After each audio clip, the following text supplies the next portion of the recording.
So ഇന്ന് നമ്മൾ discuss ചെയ്യാൻ പോകുന്നത് 2024 സ്കീമിൽ ആക്ടിവിറ്റി പോയിന്റ്സ് എങ്ങനെ നേടും എന്നുള്ളതാണ്. ആക്ടിവിറ്റി പോയിന്റ്സിന് അവർ മൂന്ന് ഗ്രൂപ്പുകളായിട്ട് തിരിച്ചിട്ടുണ്ട്. ഓരോ ഗ്രൂപ്പിലും നമ്മൾ 40 പോയിന്റ് വെച്ച് നേടണം. എന്നാലേ നമുക്ക് മിനിമം ആയിട്ടുള്ള 3 ക്രെഡിറ്റ് കിട്ടത്തുള്ളൂ. കാരണം ഓരോ ഗ്രൂപ്പിനും ഒരു ക്രെഡിറ്റ് വെച്ചിട്ടാണ്. അങ്ങനെ 3 ഗ്രൂപ്പുകൾക്ക് ചേർന്ന് 3 ക്രെഡിറ്റ് ആണ് നമുക്ക് കിട്ടുന്നത്. ഓരോ ഗ്രൂപ്പിലും ഏതൊക്കെ ആക്ടിവിറ്റീസ് ചെയ്യാമെന്ന് ഞാനിവിടെ കാണിച്ചിട്ടുണ്ട്. ആദ്യം NSS, NCC, sports, arts, game ഇതിൽ പങ്കെടുക്കുമ്പോൾ നമുക്ക് മാക്സിമം കിട്ടാവുന്ന പോയിന്റ്സ് 40 പോയിന്റെങ്കിലും നമ്മൾ നേടിയിരിക്കണം.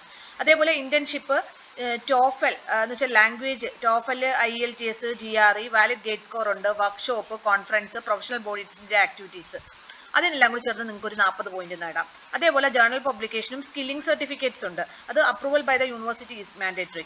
അപ്പോൾ അതിന് നമുക്കൊരു 40 പോയിന്റ്. അങ്ങനെ 3 കാറ്റഗറിയിൽ നമുക്ക് 120 പോയിന്റ് നേടിയാൽ മാത്രമേ നമുക്ക് എത്ര ക്രെഡിറ്റ് കിട്ടത്തുള്ളൂ? 3 ക്രെഡിറ്റ്. ആ 3 ക്രെഡിറ്റ് ഉണ്ടെങ്കിൽ മാത്രമേ നമുക്ക് എന്ത് കിട്ടത്തുള്ളൂ? നമുക്ക് BTech സർട്ടിഫിക്കറ്റ് ഇഷ്യൂ ചെയ്യത്തുള്ളൂ.